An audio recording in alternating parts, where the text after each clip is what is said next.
aral ng Ebanghelyo kung paano dapat magdamit. Pati pagdadamit nasa Ebanghelyo eh. Basahin natin yung unang Timoteo 2:9. Gayon din naman na ang mga babae ay magsigayak ng mahinhing damit na may katimtiman at hinahon. Pati damit may aral sa Ebanghelyo.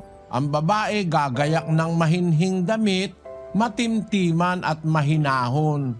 Hindi magboborles. Ang babae hindi dapat nakaburles na ipinapakita buong katawan. O may damit man, hapit na hapit, nakikita mo na itsura. Parang wala rin damit kasi kitang-kita mo. Kasi ang aral ng Ebanghelyo, ang babae gagayak ng mahinhing damit, matimtiman at mahinahon. Kaya ang Ebanghelyo merong aral sa pananamit, merong aral sa pagkain, paano ka kakain, no?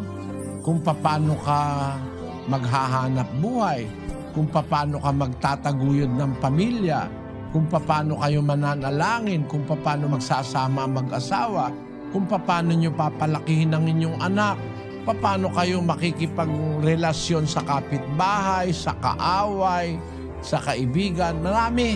Hindi ko lang maiisa-isa lahat, kapatid, pero yan ang paraan para makatiyak kang maliligtas ka.